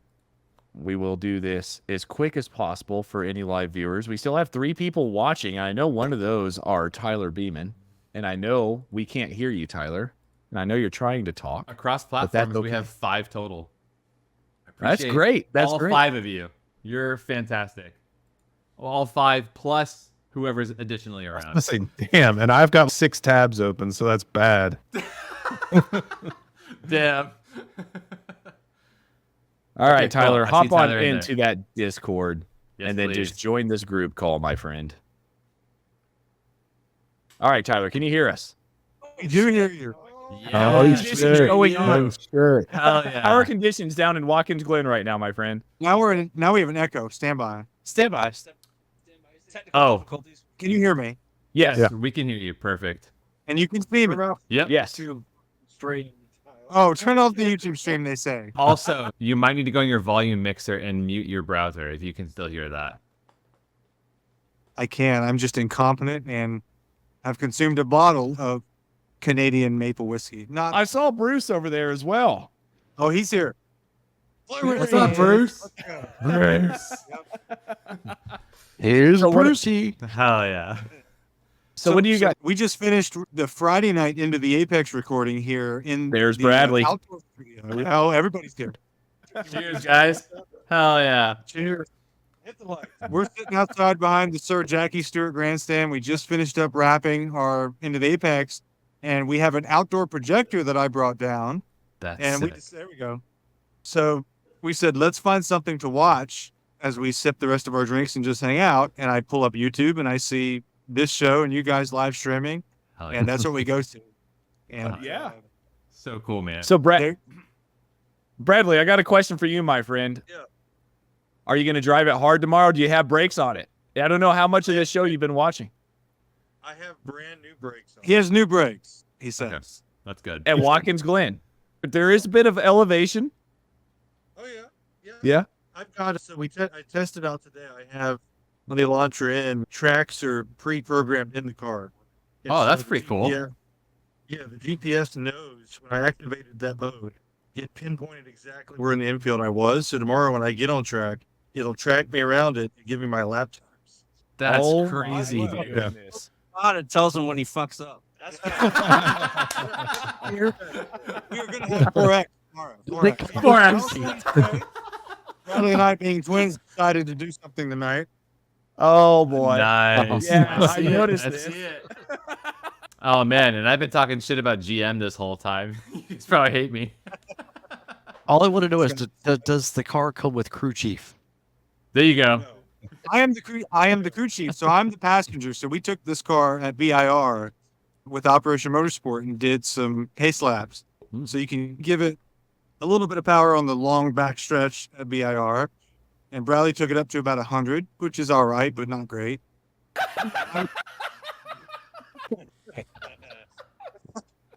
I'm a nervous passenger, guys. Some of the rest. I'm a nervous passenger. I'm a nervous passenger. So I go to Mexico and go about 130 just to see what it's like. It's straight away, safe. It's very safe in Mexico. Right, of course. We would never speed anywhere other than Mexico. Only Mexico. Do you understand what I'm doing here? The back roads of Oh, North yes. Carolina. Fuck up. No, Mexico. Mexico, Carolina. So I told Tyler, which was his first time with me, coming up to Watkins Glen, we took some back roads out of North Carolina. 120 miles per hour. So I said, we're going to get Hell to yeah. 130, get ready. I got to 117, he started freaking the fuck out. It's not a controlled port. I don't trust you. You're a sim racer. I know what your rating is. I've seen your SR. I know Your SR. What's the incident limit here? Oh my god. A possum could run out. You don't know. Yeah. He'll 4X Wow. that possum any day of the week. Just That possum would be missed. You wouldn't even feel it. Yes, it would be the Titan submersible of possums.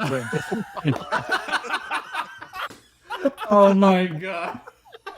All right, so while we've got you in here, guys, I Oh know my you guys God. are pretty big. I'm not very big. I need to start getting into endurance racing again. I'm going to send this off to Jesse and Eric and Tyler and Bradley and Bruce. Give me your picks for the 6 hour. Who do you think's going to take it? Oh man. Overall. Yeah, overall, and then give me, obviously, you guys like the GT3. So your overalls and then your GT3 pick. I'm a Porsche Penske guy. Yes. They got shorted a bit. They had some issues last year here. I think Porsche Penske, we were watching them today in practice one, and the two Porsches were together. They looked really stable. They looked strong. We were watching them up in the end of the long straight through the bus stop. They look good. So I'm going to go with the Nick Tandy Porsche on this one overall. I like that. I'm gonna second that. I think I have no reason, but I'm going to pick Chip Ganassi Cadillac. One of the two. Surprising. So I'll give you some inside knowledge. I told these guys, I said, Roger Penske and Chip Ganassi are not going to be here this weekend with IndyCar at Laguna Seca. Chip Ganassi was here today. Really? Oh, damn. If that doesn't He was say here. which league is bigger, I don't know what does.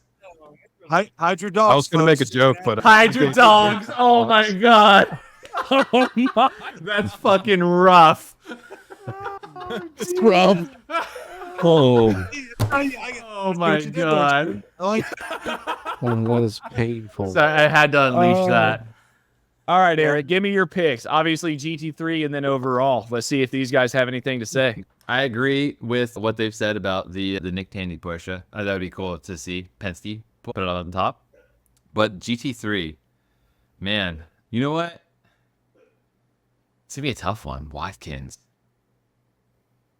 While you're thinking about that, we've got a YouTube chat here.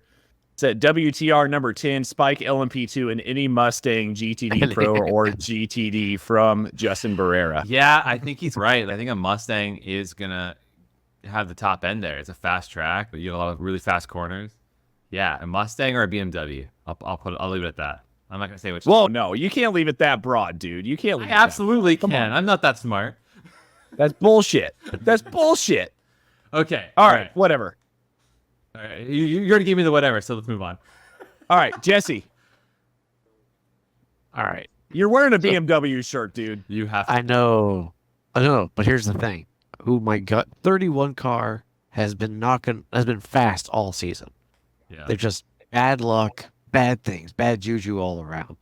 I'm going with the 30-year-old wheeling Cadillac for the win. Okay. Oh, that's Bruce Perry. Bruce Perry just said yes, sir. All right. I never doubt Pippo Durrani. Don't get me started on Pippo, but I think this will be the weekend for that. He'll kill somebody. He'll kill somebody. Damn. He's an Iberian on iRacing, folks. You heard it here Oh. first. Oh my god. He should have more names. Fun fact, we met here on the grounds today. Nim Cross is here. What? Oh wow. Nim We didn't meet Nim. We met his son. He's a nice guy. His fly was down. We didn't tell him that. So Do you think that was like a power move? Yeah. My dick could pop out at any moment, and I'm gonna wait to see if they say anything. we just referenced meeting him on Into the Apex on the recording. I don't think he'll follow us here. So I'm going to go ahead and say he was a unique guy, and I'm going to leave it at that. His fly was down. Bruce noticed it. I didn't notice it. I notice these things. Bruce notices these things. All right. Sorry. How about that? Oh, What are hi. those? Nice. No way. Race car nachos. That's sick. And they're Remembering racing style. all- I That bet is those taste awesome. amazing. I bet that's not heartburn in the morning. No. Hey, you know what? Totally not. That's the right kind of heartburn, if you ask me. All right, Bruce. $5,000. Or actually, Justin, do you watch any type of GT3 racing or IMSA racing in general? Just pick a car. Not a bit to have any real input on it. I don't know. Who did you guys say? I didn't decide to pick my GT3. They cut me off. Oh, Well, I'm sorry. or were we saying GTP still? I don't know. Did anyone say Wayne Taylor yet? I just say Juicy did. a little bit. Juicy took Wayne Taylor 10. Let me go see how were they lapping in practice. Yeah, I mean, I feel like. Yeah. All right, now, yeah. Let me go take a look at some G. I love it. Juicy said the zipper down was a power move indeed, or he just forgot about it. You got to put the dick down on track and off track. Yeah. You gotta just you let it hang. Wait, no matter where you at, you let it hang. He asked us for our full names like 3 times. I don't know what that means. Social security number, like we're just writing little notes. On iRacing, you have to give your first and last name. And I assume it's for repercussions or maybe a free membership. I don't know. Oh my On Into the Apex, I tend to have listeners that want to make dolls out of my hair. Yes. The way it goes. If you guys haven't listened to that episode, Tyler, we need to bring that episode back. I think it was right at the beginning or more towards the beginning. They had a listener. No, you guys had a racer with you guys that wanted to make a doll out of your hair. Like someone Like that which- raced with you. So I had a Turkish listener who wanted to make a pizza with me. Tyler. Is That's that, Tyler. I fuck with that. is yeah. that a euphemism? Make a pizza?